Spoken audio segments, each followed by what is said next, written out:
Hi, I'm Claire Whitman, 28 years old, living in Portland, Oregon. From the outside, my life probably looks fine. I work as a graphic designer, have a cozy apartment, and a few close friends. But deep down, I've been carrying something for years. The constant feeling that I don't matter to the very people who were supposed to love me first, my parents. Yesterday was my birthday. And just like last year, and the year before that, they forgot. No call. No text. No card. I woke up to a quiet apartment, scrolled through my phone hoping maybe they'd at least posted something on Facebook. Nothing. But then, I saw something that broke me. A post from my mom. So proud of our son. Congratulations, Tyler, for buying your first house. Hundreds of likes, dozens of comments congratulating my younger brother. And not one word about me. I sat there in my pajamas, staring at my phone. The hurt burned so deep it made my chest ache. It wasn't about the cake or the gifts. I'm an adult, I don't need those things. It was about being remembered, being valued. For 28 years, I've tried to be the good daughter, the reliable one, the helper, the one who never caused drama. But sitting there yesterday, with tears streaming down my face, I realized something. This was it. This was the last time they would pretend I didn't exist. Because this year, instead of a thank you note, I sent them something else, something that would finally make them see everything they owed me. Growing up in the Whitman house was complicated. I was the firstborn, the trial run kid, as my dad liked to joke at family dinners. My brother, Tyler, came along 4 years later, and from the moment he was born, he was the star of the show. Mom adored him, the baby boy she always wanted. She would dress him up for school pictures, brag about his grades at church, and throw him big birthday parties with bouncy houses and themed cakes. Mine? Most years, my birthday party was just pizza at the kitchen table, if anyone remembered to pick up candles. I still remember my 8th birthday. I had been hinting for weeks that I wanted a bike. I even taped a magazine picture of the exact one I wanted to the refrigerator. The morning of my birthday, I woke up early, heart racing, hoping to see it in the living room. But when I came downstairs, Mom was rushing to get ready for work, Dad was on the phone, and Tyler was crying about not finding his favorite toy truck. No one said happy birthday. That night, Mom came home with a grocery store cake. She sighed as she lit the candles and said, "Sorry, sweetheart, it's been a long day. Make a wish." I remember blowing out the candles wishing, not for toys, but that maybe next year, they'd remember on their own. But next year came and nothing changed. By the time I was a teenager, I stopped asking for parties, stopped mentioning my birthday at all. It hurt less to pretend I didn't care than to be disappointed every year. Mom used to say I was too sensitive. Dad would shrug and say, "She's fine. Claire's the responsible one." But inside, I wasn't fine. I was the girl who baked her own cupcakes in high school just so she'd have something to bring to homeroom. The girl who smiled through every forgotten milestone and kept telling herself that maybe one day they'd notice her. When I turned 18, I could have left, but I stayed. Mom got sick that year, nothing life-threatening, just a surgery that kept her home for months. I worked double shifts at the coffee shop to help cover bills, cooked dinner for Tyler, and cleaned the house so Dad wouldn't complain about the mess. Nobody said thank you.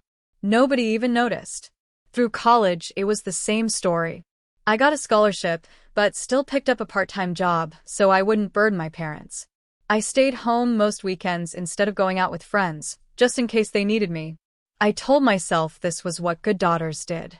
When Tyler needed a down payment for his first car, guess who loaned him half of her savings?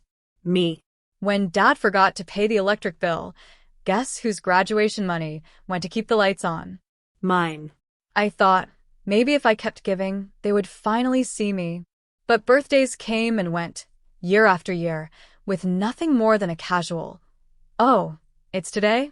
Happy birthday, kiddo." Still, I kept trying. Last year, I even threw myself a small dinner at a restaurant and invited them. They showed up 45 minutes late, with a gift bag for Tyler because he had big news about his promotion. I plastered on a smile while everyone congratulated him, like I wasn't sitting there celebrating the one day that was supposed to be about me. This year, I thought maybe, just maybe, things would be different. Mom had called me a few weeks earlier asking about my schedule. Dad mentioned he owed me a night out. I let myself believe that maybe they were planning something. But yesterday, as I sat on my couch scrolling through that Facebook post about Tyler's new house, it all came crashing down.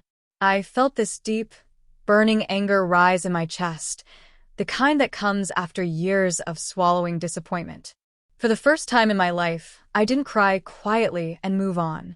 I decided if they were going to treat me like a stranger, I'd give them a reason to finally notice me. I woke up yesterday with a knot in my stomach. It was my birthday, and despite everything, a part of me still hoped they'd call. I kept my phone by my side all day, checking between work emails, refreshing my notifications. Nothing. By evening, my apartment felt too quiet. I poured myself a glass of wine, sat at the kitchen table, and stared at the clock. At 7:42 p.m., my phone buzzed. My heart leapt. Finally, I thought. It was a text from my best friend, Maya. Happy birthday, girl. Dinner this weekend? My treat.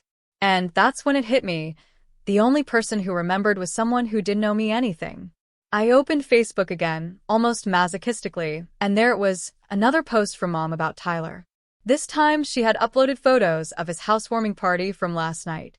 She had been at his place, probably less than an hour from my apartment, and never once thought to stop by. My hands started to shake, but my mind felt strangely calm.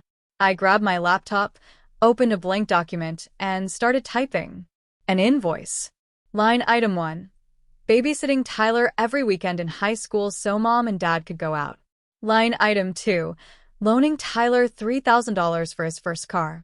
Line item 3. Giving up spring break to work extra shifts when Mom was recovering from surgery. Line after line, I listed every sacrifice, every forgotten birthday, every time I'd put myself second. When I was done, it was 3 pages long. I attached it to an email with the subject line, Invoice for 28 years of being your daughter. And then I hit send. I closed my laptop, turned off my phone, and for the first time on my birthday, I didn't cry. I just sat there in silence, feeling the weight lift off my shoulders. The morning after I sent the email, I woke up with a strange sense of clarity. For years, I had been waiting for them to see me. But now I realized I didn't have to wait anymore. I opened my phone to dozens of missed calls and texts. At first, I thought maybe they'd apologize. But the messages were full of anger. Claire, this is not funny. Take this down right now. This is humiliating. You're acting like a spoiled child. Call us back, so we can talk about this like adults. I didn't reply.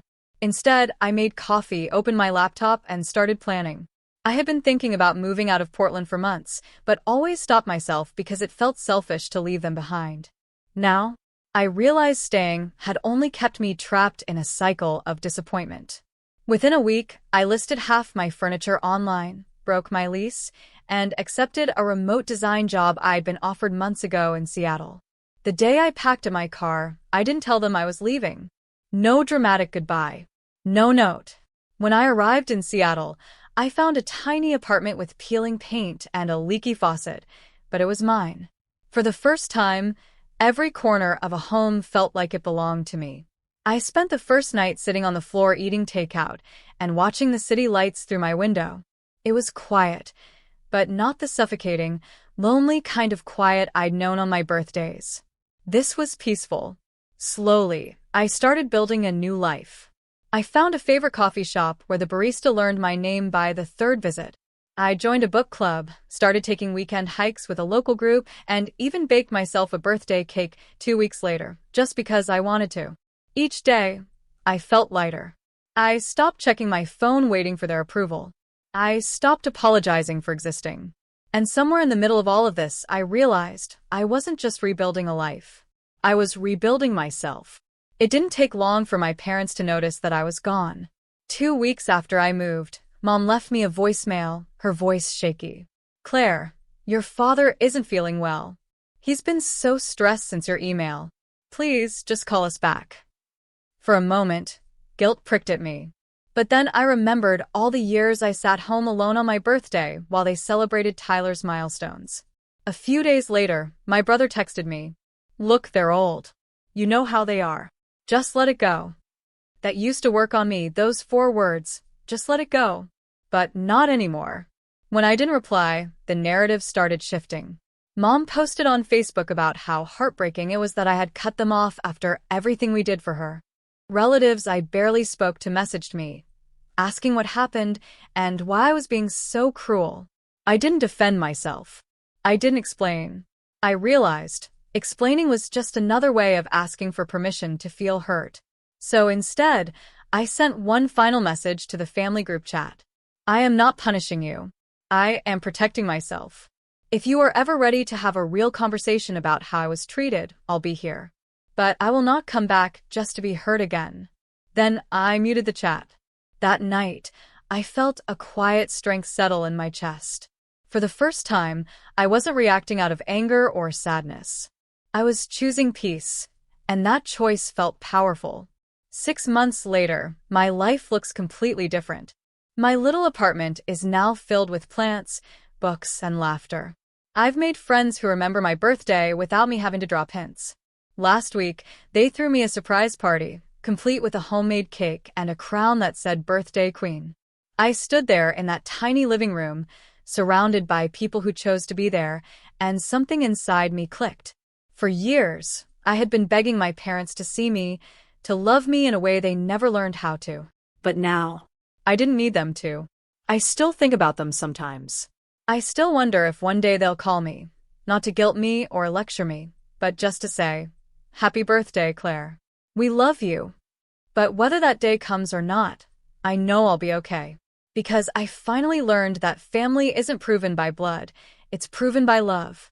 And sometimes, the bravest thing you can do is walk away from the people who refuse to see your worth. This year, when I blew out my candles, my wish wasn't for them to remember me. It was for me to never forget myself again. And for the first time in my life, it felt like my wish had already come true.